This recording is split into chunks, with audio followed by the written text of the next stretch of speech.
The story begins with an old man who wants to prove his strength. Without thinking at all, he jumps straight into the river and catches a snake there. But he cannot control the snake. Just as he is about to fight it, the snake suddenly changes into a beautiful woman. In a human voice, she cries and begs him, "Please let me go. On the day your grandson is born, I will give him happiness and wealth for his whole life. He will never have any sorrow." As soon as the old man hears that the words are about his future grandson, his heart melts. Without thinking, he lets the woman go.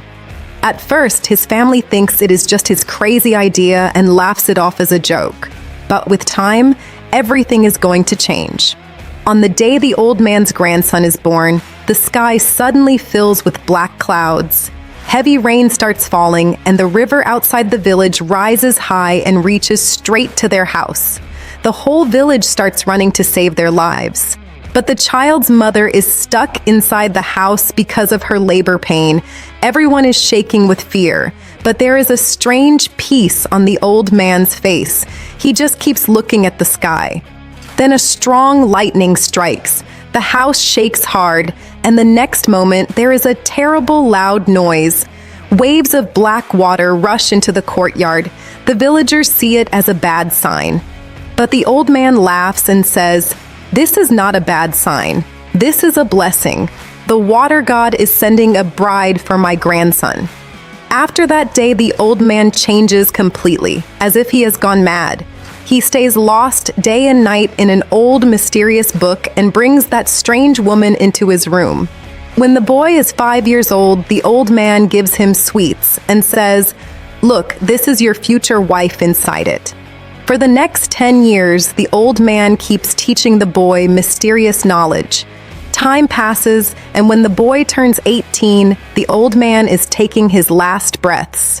Before dying, he holds the boy's hand and says two things. First, after his death, he should be buried in a strange coffin, and people will come to steal it.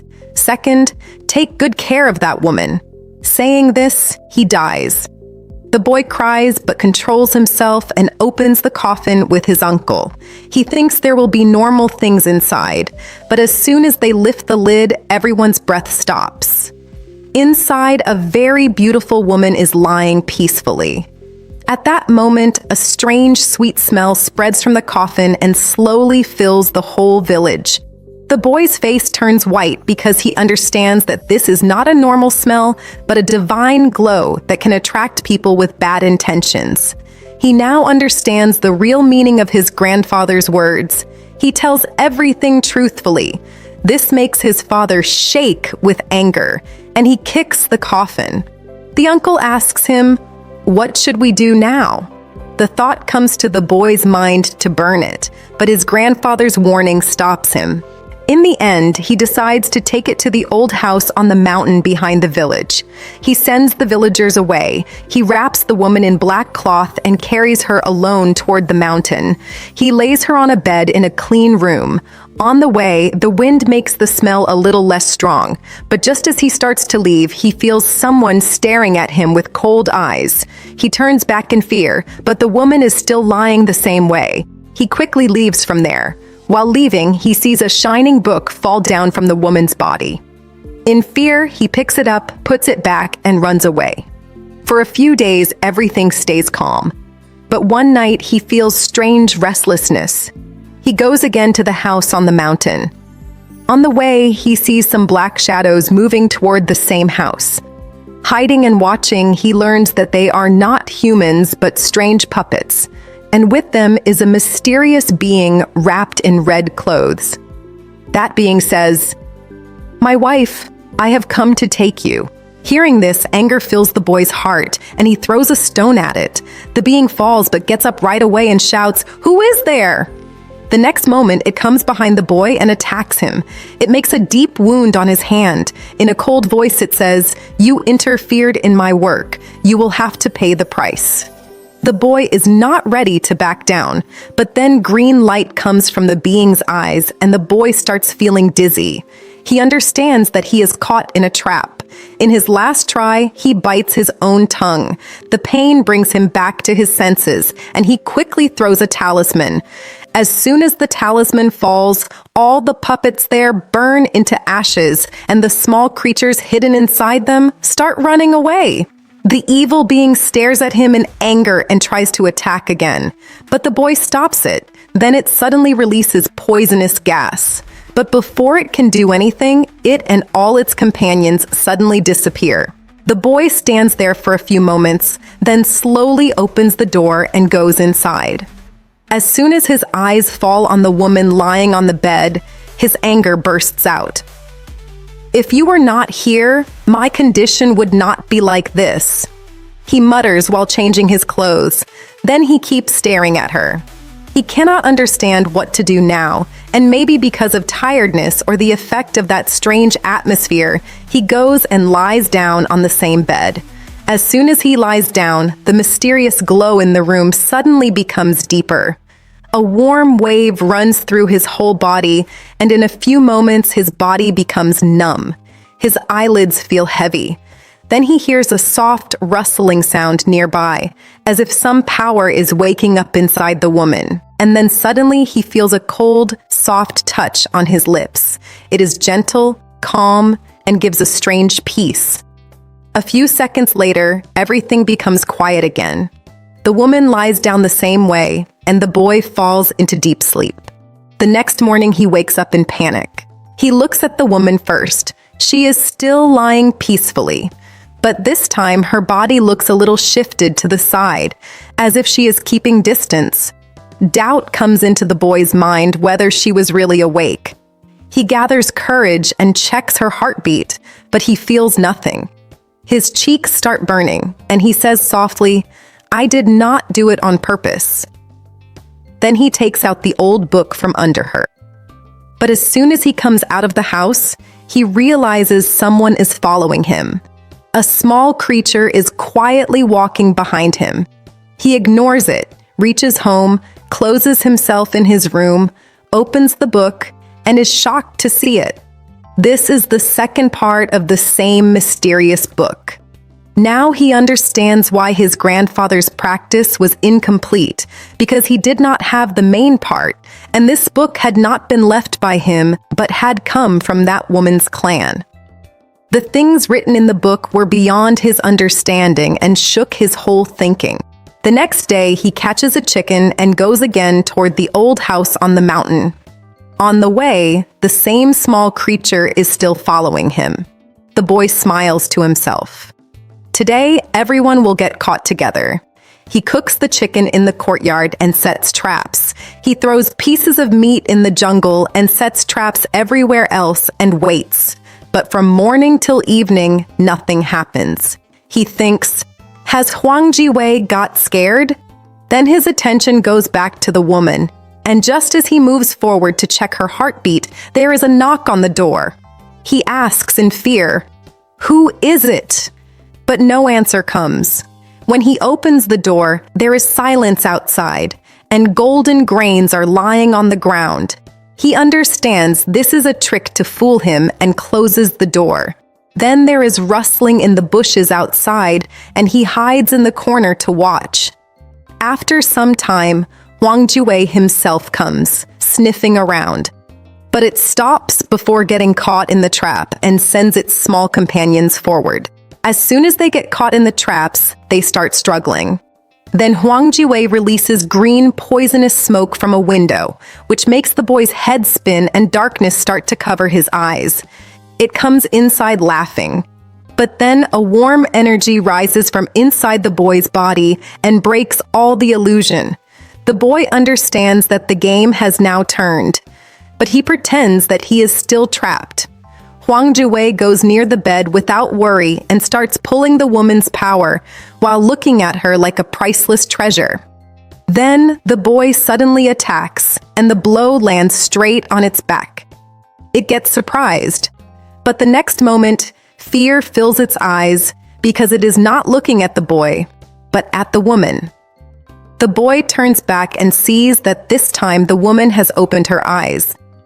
Huang Jiwei says while shaking, This woman, where did you bring her from? She is not in your control. The boy answers in a cold voice, She is my wife. He laughs and says, Ignorant human, only 7 days. In just 7 days, her power will become stable, and then you will be destroyed. But his words remain unfinished because his face suddenly fills with fear. He is looking behind the boy. The boy thinks it is a trick and attacks again. But Huang Jiwei runs away and shouts from outside, You have made a very big mistake. When the boy turns back, he sees that the woman is now sitting straight. He freezes for a few moments. Then he says in fear, Do not scare me. I have chased him away. Grandfather gave you to me. As soon as he says this, the woman lies down peacefully again. Huang Jiwei, standing outside, is shocked to see all this and shouts in anger, Stop, you will have to face the result of this, and runs away from there. But the boy is not ready to let him go like that. All its small companions are already caught in the traps. He puts them in an iron cage and hangs it high in the courtyard. Then he looks toward the dark jungle and shouts loudly, Come tonight and end this matter. Otherwise, in the morning, I will make the condition of these disciples of yours so bad that you will remember it for life. After it leaves, the boy closes the door and slowly comes back into the room. Looking at the lifeless body of the woman lying peacefully on the bed, the worry about his mother's face comes before his eyes. He feels inside that now it is not possible to delay this matter any longer. But the truth was that he did not even have the courage to set her on fire and finish her. Sitting on the edge of the bed, he does not even realize when his eyes close. The next morning, as soon as he wakes up, he habitually puts his hand on her chest to feel the heartbeat. But everything is still the same.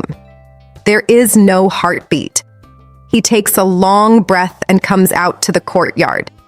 There, the small yellow creatures locked in the cage are huddled and shaking with fear. He says in a cold voice that if their master does not have the courage to come forward, then he will have to become cruel himself. He lowers the cage. He picks up an old sharp axe and sits on a stone to sharpen it. The loud sound of sharpening makes the creatures in the cage even more scared. He keeps saying to himself slowly that the mistake is not theirs, but their master's, who put them in trouble. No one comes for a long time, and slowly his patience starts breaking. Feelings of violence start rising in his mind. Just as he is about to pick up one creature and put it on the ground, Huang Jiwei comes running from far away, looking scared, and starts begging for forgiveness in a flattering voice. He has a box in his hand in which a beautiful bracelet is kept. The boy swings the axe in the air and asks him what he wants now. It immediately falls on its knees. It bows its head, accepts its mistake, and swears that it will not trouble him again. It even takes an oath on its practice. Seeing its condition, the boy decides it is better to end the matter here and lets it go. But then the yellow creature becomes serious and warns him that these days a very dangerous power has come into the mountains and he should stay careful. The boy asks with light sarcasm why the one who called himself the owner of this area is now scared. It feels ashamed and accepts that even its power does not work before that power. Truth is felt in its words. So the boy also frees the rest of the creatures. But as soon as they become free, its behavior changes and it starts to leave with pride. The boy stops it and gives a final warning that it should not try to trouble him again, otherwise the result will be bad. It accepts in fear and says to put whatever condition he wants.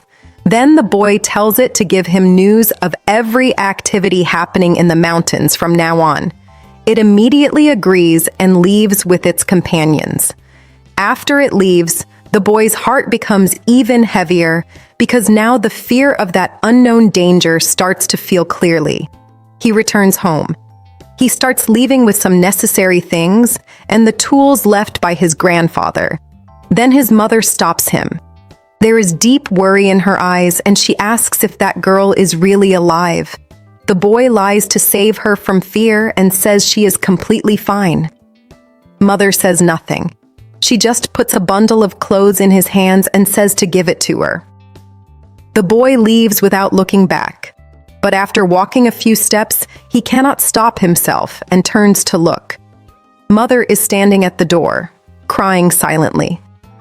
His heart becomes heavy because he understands that Mother knows everything. He returns again to that lonely house, and while searching the things left by grandfather, he finds another box and an old mirror in which some rare talismans are also kept. He thinks that maybe with these he can find out the truth about that woman. In fear, he puts the mirror on her forehead, but nothing happens. Then he uses the talismans, but still gets no reaction. This gives him some relief that she is not a dangerous creature. By night, he lights a fire in the room because grandfather used to say that in such places fire is the biggest protection. He tries to read the book, but the things written in it are beyond his understanding. Slowly, the night becomes deeper, and he prepares himself for any danger. Then suddenly, that same mysterious smell starts spreading again, and he mutters in irritation that the root of all trouble is that very thing. Then there is a light sound from outside. He sees that the same yellow creature owner is secretly peeking. He smiles and says that he just came to take a little warmth. The boy asks him lightly in joke if his family members know about the plan to steal his wife. Hearing this, it gets scared and requests him not to say such things. The boy warns it that if it wants to stay quiet, then it has to help him tonight. It immediately agrees and then starts asking about his power. Then the boy tells proudly that his grandfather was so powerful that even great saints respected him. And then he points toward the woman and says, if his grandfather did not have so much power, could they have fixed such a wife for him? Hearing this, the yellow creature's eyes shine, and it comes near him cleverly and says in a low voice, "Little brother, after 6 days, tell her and get one favor from me. How would that be?" Hearing this, the boy falls into thought in his mind that if this woman's favor is tempting it so much, then who is she after all? In curiosity, he immediately agrees. But still the creature does not become fully sure and asks in a doubtful voice how the guarantee will be given. Then the boy slowly went near the bed and with fake anger patted the woman's cheek lightly and said that she is his wife. If she does not listen to him, he can even scold her. Is it sure now? Hearing this, the yellow creature steps back a little in fear and quickly nods its head in agreement. Then it quietly goes and sits in one corner of the room. The boy leans near it and explains softly that it should not mind. All this was done out of need, so that its help could also happen and its protection too. He had just taken a breath of relief after saying this when suddenly the flames of the fire burning in the room start shaking in a strange way, and in no time their color turns green. The whole room fills with a scary green light. Before he can understand anything, the door breaks with a loud blast, and an 8 or 9-year-old girl wearing red clothes comes inside from outside. As soon as she steps in, a cold shiver spreads in the whole atmosphere. This scene is so terrifying that the yellow creature immediately hides behind the boy in fear and says in a shaking voice that this is not an ordinary thing. It is very difficult to deal with it. The boy controls himself and tells the strange girl to take whatever she wants and leave them. But the girl laughs in a strange way and says that she wants his inner element. Hearing this, the boy, without wasting a moment, picks up the yellow creature and throws it toward her. But the girl knocks it down with one jerk, and seeing her power, the boy's senses fly away. The next moment, the girl jumps on him. Her nails are shining like swords. The boy keeps trying to save himself by moving back, but she catches him and pulls him toward herself. He immediately takes out a wooden sword, but it has no effect on her. In anger, he calls the yellow creature and says that if it does not help, he will use it as a shield. Hearing this, it says in panic that all this is useless. The real power is in those talismans that he has. Before the boy can understand anything, the girl attacks him again. He was moving forward to use it as a shield when the yellow creature takes advantage of the moment and runs away. The next moment, the girl hits hard, and the boy falls far away. The girl was about to attack his neck when he quickly stuck a talisman on her forehead. With a loud blast, the girl falls far away and becomes quiet for some time. But then it turns out that his wooden sword has completely burned. The yellow creature shouts from far, "Use the talisman quickly." Then the girl stands up again, and this time she directly grabs the boy's neck. Her grip is so strong that his breath starts stopping. Then suddenly, the yellow creature takes out a small gem it had hidden and throws it toward her with full power. With a bright flash, the girl falls far again and becomes quiet for some time. The boy falls on the ground and starts panting, and the creature also hides the gem back quickly while shaking with fear. But when the boy touches the girl's body, his senses fly away because it is not a spirit, but a real dead body. He asks in surprise how this can happen. Then suddenly, the girl sits up again, and the talisman on her forehead burns into ashes. Then he understands that she is not an ordinary existence, but such a power in which both body and soul are present, which neither dies nor gets destroyed easily. Understanding this, a wave of fear runs inside him. He immediately asks the yellow creature what it had used. It says while shaking that it is an ancient holy object that it had stolen from somewhere. Hearing this, the boy attacks again, and this time he feels that there is no soul left inside that body. Then the creature says that this time it will take revenge itself. It uses the gem again, and in no time that body burns into ashes. After this, it looks around proudly as if it has done some big work. The boy wants to ask it something, but seeing its condition, he stays quiet. After some time, the creature sits and starts absorbing the remaining energy around. And as morning comes closer, it asks the boy if he can really see energy.